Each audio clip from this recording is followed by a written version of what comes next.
आज की कथा में हम सुनाने वाले हैं तारक का स्वर्ग पर आक्रमण। साथियों, कल दो माताओं की आपस में घृणा की कहानी हमने सुनाई थी, जो थी कद्रु और बिनिता, जिनके पुत्र नांग और गरुण देव जी।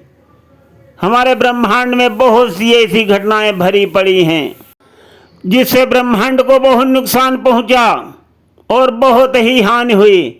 परंतु साथियों, हानि लाभ जीवन मरण, जस अपजस विधियात, ये भी सभी ईश्वर की ही मर्जी है।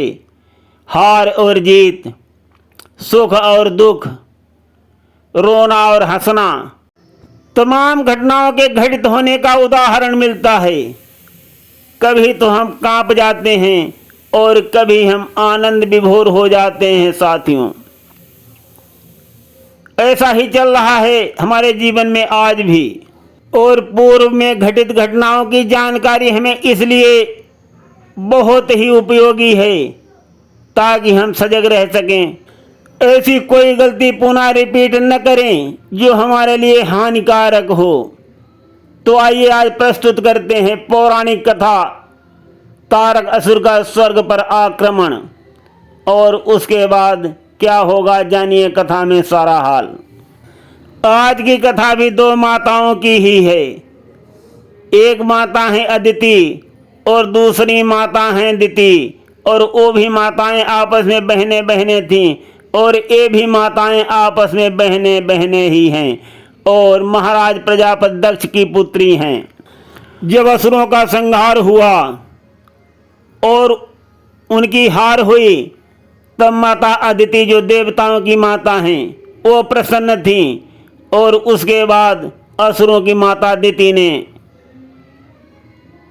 कश्यप ऋषि अपने पति से वरदान लिया कि मुझे ऐसा पुत्र चाहिए जो इंद्र का वध कर सके।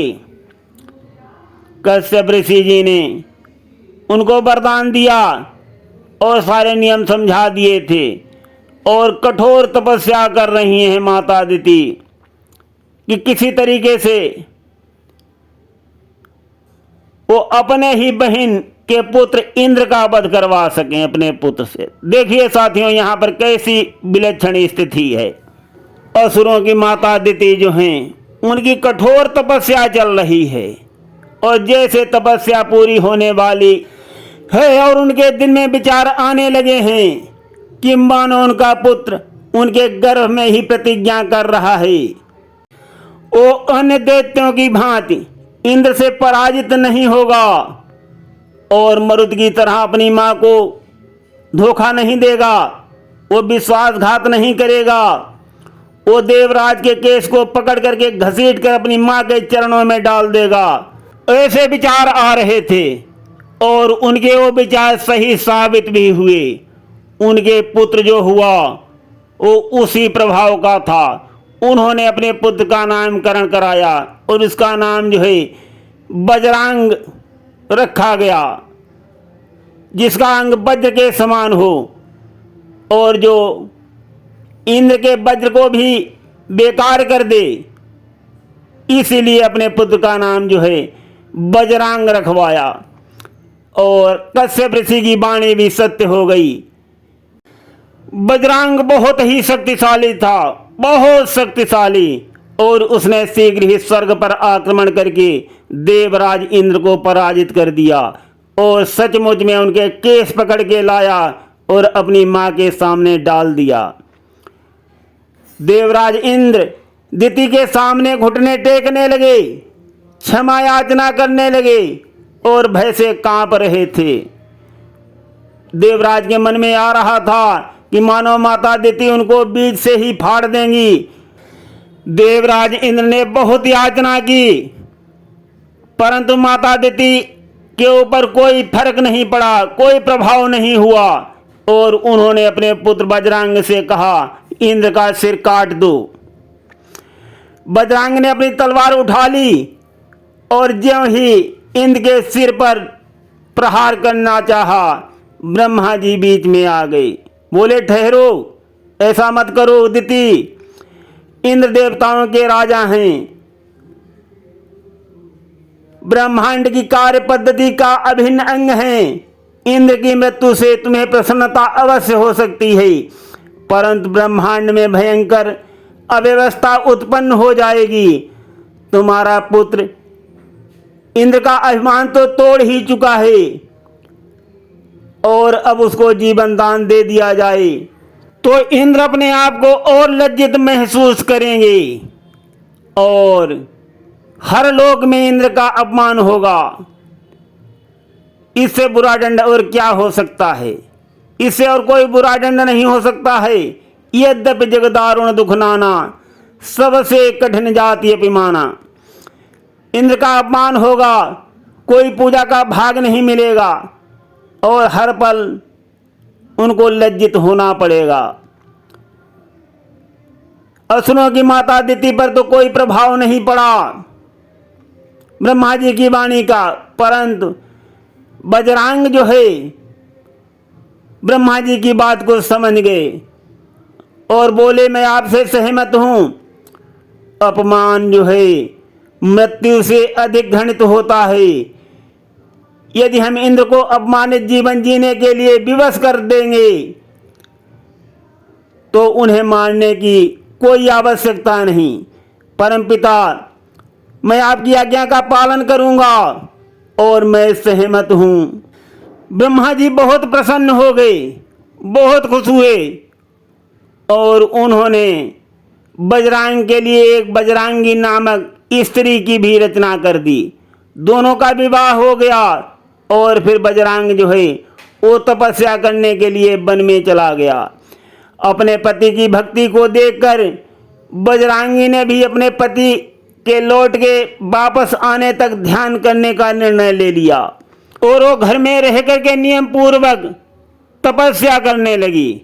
देवराज इंद्र ने उसको निशाना बनाया और सर्प बन करके कई बार बजरंगी को डस लिया, परंतु बजरंगी पर उसका कोई प्रभाव नहीं हुआ। फिर इंद्रदेव ने बजरंगी के ऊपर वर्षा कर दी, मेघों को लगा दिया कि डुबा दो बजरंगी को, किंतु बजरंगी जो है वो ध्यान लगाए बैठी रही और सारी वर्षा सहन कर ली। बजरंग जब तपस्या करके वापस आया तो उसकी पत्नी ने तो कुछ नहीं कहा, परंतु माता अदिति ने चीख कर कहा कि पुत्र, तुमने हमने भीतर के दैत्य को शांत कर लिया है और उदारता अपनाई है, परंतु तुम्हारे किए गए दुष्परिणाम हमारी बहू बजरंगी को भुगतना पड़ रहा है। ये सुनकर बजरंग जो है वो क्रोधित हो गया और ब्रह्मा जी के पास पहुंच गया। बजरंग जो है ब्रह्मा जी को धमकी दे रहा है, अब मैं इंद्र का सिर जो है धड़ से अलग कर दूंगा, कोई इंद्र को बचा नहीं सकता।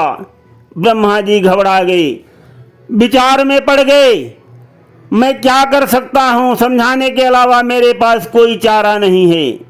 बोले कि धैर्य धरो, मैं तुम्हें एक पुत्र का आशीर्वाद देता हूं। तुम्हारे परिवार को देवताओं एक देवता ने सताया है, इसलिए तुम्हारा पुत्र बड़ा होकर सभी देवताओं के लिए संकट बन जाएगा और उसका नाम तारक होगा, तारक।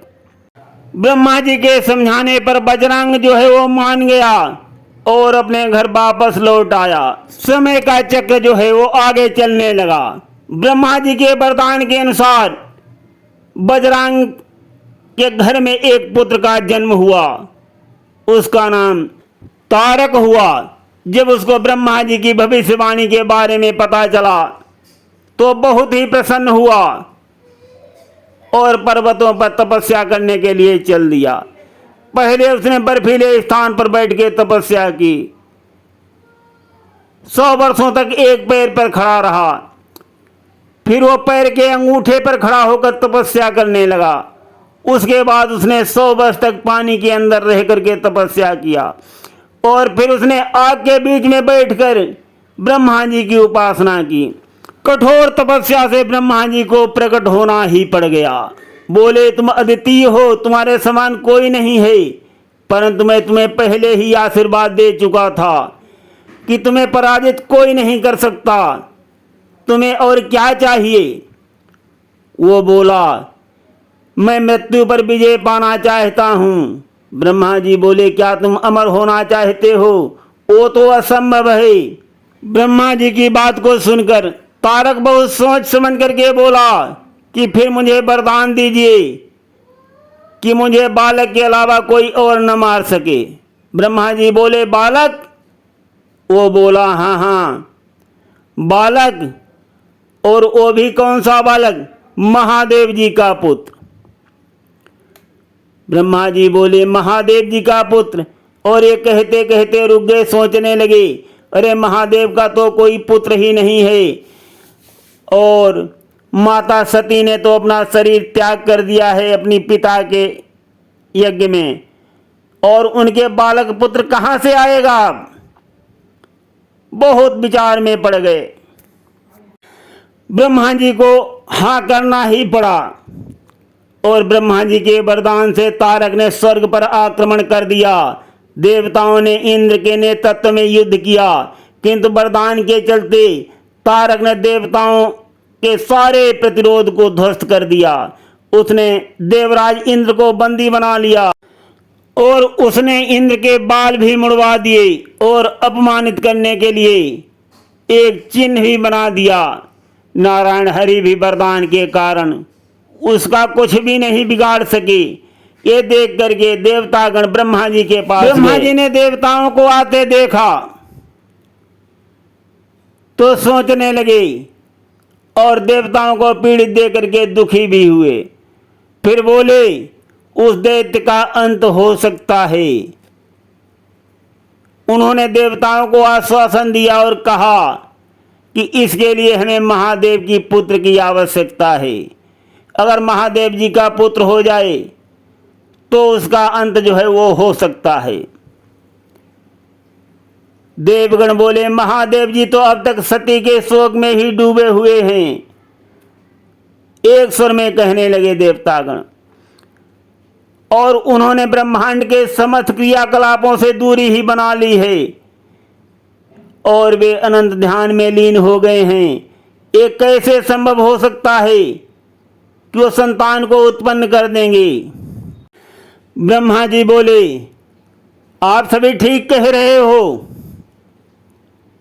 तारक ने यही सोच करके ऐसा वरदान ही मांगा है। उसको ये चीज पहले ही मालूम थी, और वो सोच रहा है कि ये वरदान पाकर के लगभग मैं अमर ही हो गया हूं, परंतु हमें उसके प्रयास को विफल करना होगा। महादेव अब और अधिक विरक्त नहीं रह सकती, उन्हें विवाह करना होगा और एक संतान भी उत्पन्न करनी होगी जो तारक का काल बनेगी। देवगण बोले, परंतु आदिशक्ति? ब्रह्मा जी बोले, आदिशक्ति? आदिशक्ति का पुनर्जन्म हो चुका है, और वो शिव को पाने के लिए फिर से कठोर तपस्या कर रही हैं। एक वही हैं जो शिव को संतान उत्पन्न करने के लिए प्रेरित कर सकती हैं। किंतु प्रश्न ये है। देवता बोले, क्या प्रश्न है? ब्रह्मा जी चुप हो गए कुछ क्षण के लिए। उनके भीतर वही प्रश्न गूंज रहा था, क्या तपस्वी शिव संतान उत्पन्न करेंगे अथवा नहीं? साथियों, भोलेनाथ जी विवाह करेंगे और संतान की भी उत्पत्ति होगी और तारक का भी वध होगा, लेकिन इस प्रसंग में नहीं, अगले प्रसंग में। और आज हम आप सभी को यहाँ पर सुनाते हैं एक सुंदर सा भजन, परमात्मा का ध्यान से सुनना। दया कर दान भक्ति का हमें परमात्मा देना, दया करना हमारी आत्मा में शुद्धता देना, दया कर दान भक्ति का हमें परमात्मा देना, दया कर दान भक्ति का हमें परमात्मा देना, दया करना हमारी आत्मा में शुद्धता देना। हमारे ध्यान में आओ, प्रभु आँखों में बस जाओ, अंधेरे दिल में आकर के परम ज्योति जगा देना। दया कर दान भक्ति का हमें परमात्मा देना। बहा दो प्रेम की गंगा, दिलों में प्रेम का सागर, हमें आपस में मिलजुल कर प्रभु रहना सिखा देना। दया कर दान भक्ति का हमें परमात्मा देना। दया कर दान भक्ति का वतन के वास्ते जीना, वतन के वास्ते मरना, वतन पर जान फिदा करना प्रभु हमको सिखा देना।